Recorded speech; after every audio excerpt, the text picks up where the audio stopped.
Bonjour et bienvenue sur mon NPE à moi, la chaîne dédiée à la connaissance de soi pour aider notre personne à évoluer. Je suis Francis Berthelot, je suis coach de vie et coach en psychologie positive. Aujourd'hui dans cette nouvelle vidéo, nous allons apprendre à identifier, à éliminer, à abandonner 4 habitudes qui tuent la confiance en nous. En les laissant partir, vous constaterez que vous êtes naturellement beaucoup plus confiant en vous que vous ne le pensez et vous regarderez votre confiance augmenter naturellement avec un immense bonheur.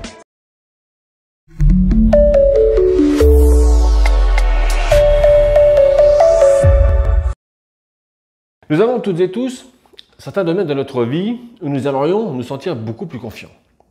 Peut-être souhaiteriez-vous avoir suffisamment confiance en vous pour parler plus souvent au travail et vous exprimer plus facilement et plus librement. Peut-être voulez-vous être plus confiant dans les rencontres et dans les relations personnelles. Ou peut-être souhaiteriez-vous avoir suffisamment de confiance en vous pour enfin démarrer cette nouvelle entreprise dont vous rêviez ou faire ce challenge sportif sans craindre d'échouer. Et si tout le monde sait ce que cela fait de manquer de confiance en soi, voici ce que la plupart des gens ne réalisent pas à propos du fonctionnement de la confiance en soi.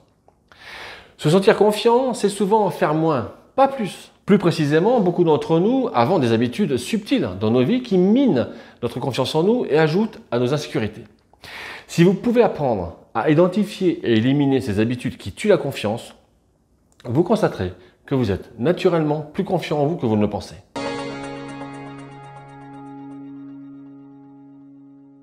Et oui, le principal dilemme en matière de confiance en soi, c'est que nos sentiments l'emportent sur nos valeurs.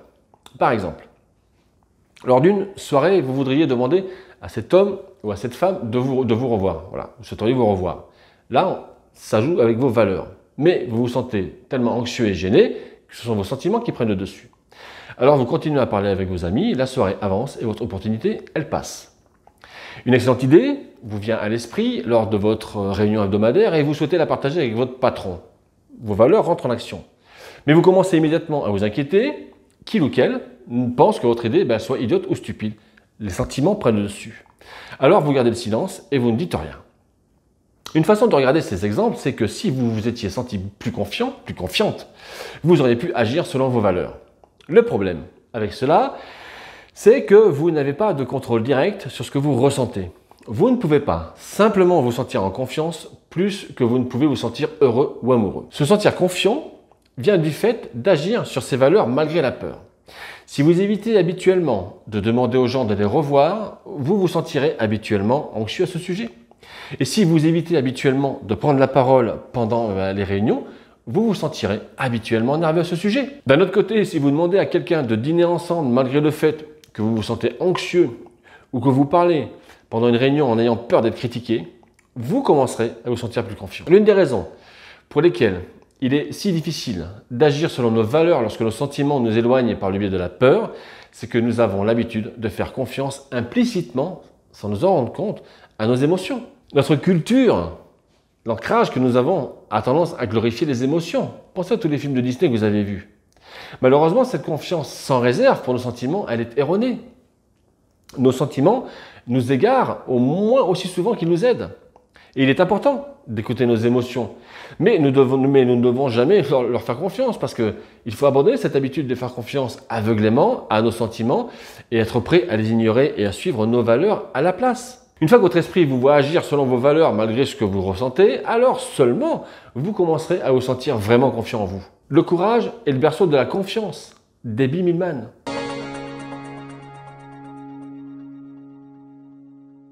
Ah, cette deuxième habitude, c'est vraiment une habitude, parce que la plupart des gens, ils n'aiment pas les conflits.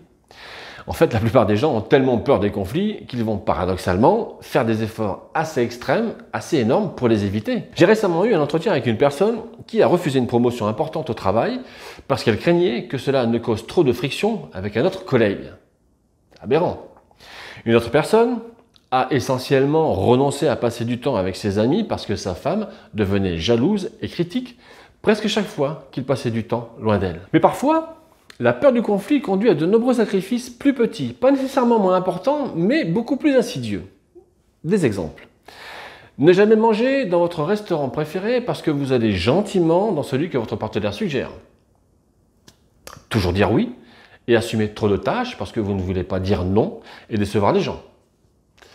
Ne jamais regarder votre type de film préféré parce que votre colocataire déteste ce genre de cinéma. Quels que soient les détails de votre situation spécifique, voici ce que vous devez savoir pour plaire aux autres. Lorsque vous donnez habituellement la priorité aux désirs et aux besoins des autres avant les vôtres, vous entraînez votre esprit à se dévaloriser. Pensez-y. Si vous ne vous défendez jamais, vous n'allez pas vous sentir très confiant. Heureusement, devenir plus confiant consiste souvent à être un peu plus sûr de soi avec les gens sur ce que vous voulez ou ne voulez pas. L'un des moyens les plus simples de renforcer votre confiance en vous, c'est de vous entraîner à demander ce que vous voulez et à dire non aux choses que vous ne voulez pas. Mais la clé, que la plupart des gens manquent, est de commencer très petit. Et ensuite, une fois que cela devient beaucoup plus confortable, beaucoup plus facile pour vous, progresser progressivement vers de plus grandes choses. C'est bien de penser aux autres, super, c'est génial, c'est généreux, mais si ça se fait toujours à votre détriment, personne ne sera jamais heureux à long terme. Et vous ne sentirez jamais certainement beaucoup en confiance.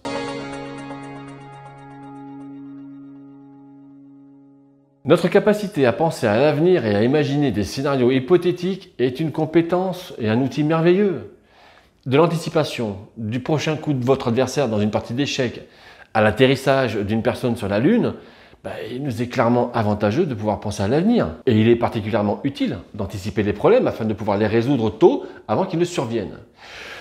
Imaginez, par exemple, combien de problèmes hypothétiques tous ces ingénieurs comme de la NASA ont dû imaginer avant de mettre des hommes dans un vaisseau spatial direction la Lune. Mais, comme beaucoup de nos outils et de nos capacités les plus impressionnants, penser à des problèmes futurs peut être malsain si cela est fait pour les mauvaises raisons et de la mauvaise manière. C'est particulièrement le cas dans notre tendance à nous inquiéter. L'inquiétude, c'est une résolution de problèmes improductive. Parce que si vous passez du temps à réfléchir à quelque chose qui, soit n'est pas vraiment un problème ou n'est pas un problème auquel vous pouvez faire quelque chose, vous risquez de vous inquiéter. Cela signifie que vous obtenez tous les effets secondaires de la résolution de problèmes, comme le stress, l'anxiété, sans aucun désavantage d'une véritable résolution de problème. Je vous donne un exemple. Votre conjoint part en voyage pour rendre visite à un parent. Après avoir vu un documentaire, un reportage sur un crash d'avion dans un autre pays, naturellement, vous commencez à vous inquiéter du crash de l'avion de votre conjoint.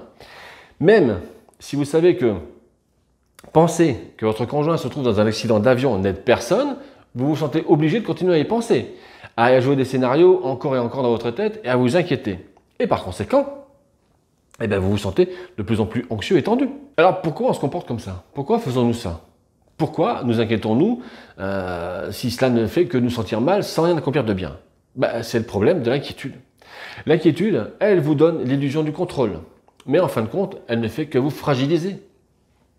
Même si vous ne pouvez pas réellement résoudre un problème hypothétique, votre conjoint a un accident par exemple, y penser vous donne l'illusion de contrôler. Cela vous donne l'impression que vous faites au moins quelque chose. Mais c'est un mirage. Et à la fin, toute cette inquiétude et cette anxiété, elle ne fait que miner votre confiance. Si vous voulez vous sentir vraiment plus confiant, vous devez accepter qu'une grande partie de la vie, elle est inconnue et incertaine. Il y a simplement des choses que nous ne pouvons ni contrôler, ni comprendre. Il y a de très mauvais résultats que nous ne pouvons tout simplement pas empêcher. Et souvent, aucune quantité de réflexion et d'inquiétude ne changera cela. Mieux vaut affronter sa peur de l'incertitude avec confiance que vivre dans le déni.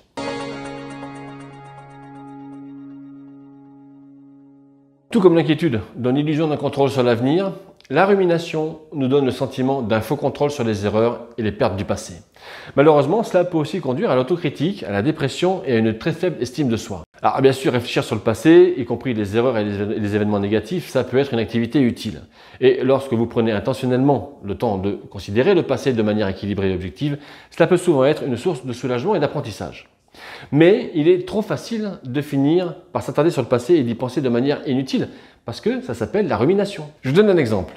Si vous vous êtes déjà retrouvé à rejouer la même erreur encore et encore dans votre esprit sans rien apprendre de nouveau, c'est une rumination. Si vous vous êtes déjà retrouvé à imaginer de manière obsessionnelle des histoires alternatives qui auraient pu éviter une tragédie ou une perte, c'est une rumination. Si vous vous êtes déjà retrouvé à manquer de bonnes choses dans le présent parce que vous êtes coincé dans le passé, c'est une rumination. L'un des nombreux problèmes liés à l'habitude de ruminer sur des erreurs du passé, c'est que cela érode votre confiance en l'avenir. Ça l'affaiblit.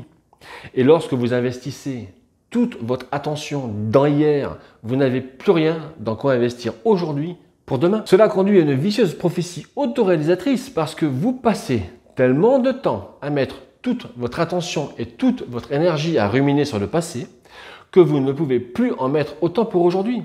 Cela conduit inévitablement à de mauvaises performances qui deviennent alors des preuves évidentes qui renforcent votre manque de confiance en vous qui est déjà faible. Alors, pour arrêter de gaspiller votre attention et votre énergie avec la rumination, vous devez apprendre à accepter et à faire la paix avec les erreurs et les pertes du passé. Personne n'aime se sentir impuissant à corriger les erreurs, mais prétendre que vous pouvez les changer en les ruminant de manière obsessionnelle ne vous rend pas service. Acceptez que vous soyez impuissant à changer le passé et vous aurez beaucoup plus de facilité à abandonner votre tendance à y demeurer dans le passé. Ben lorsque vous faites ça, votre confiance augmentera à coup sûr. Si on résume la vidéo, tout ce que tu dois savoir pour te sentir plus confiant, c'est qu'il faut que tu arrêtes de faire confiance à tes émotions, que tu arrêtes de plaire aux gens, de plaire aux autres, que tu arrêtes de te soucier de l'avenir et que tu arrêtes de ruminer sur le passé. Et avant de partir, n'oubliez pas de télécharger dans la description le fameux guide PDF qui va vous donner 8 méthodes uniques pour changer votre état émotionnel. Et comme à chaque fin de vidéo, je vous le répète sans cesse, quand vous êtes dans une démarche de connaissance de soi, ne vous prenez pas la tête. Absorbez ce qui est utile, jetez ce qui ne l'est pas et ajoutez ce qui vous est propre. Je vous laisse mettre un pouce, partager pour rendre service à quelqu'un et faire connaître ma chaîne, ça peut être sympa. Et également vous abonner. Et en attendant la prochaine vidéo, écoutez, je vous souhaite le meilleur, prenez soin de vous, souriez et dites à celles et ceux qui comptent pour vous dans la vie que vous les aimez. Je vous embrasse et je vous dis à la prochaine. Salut!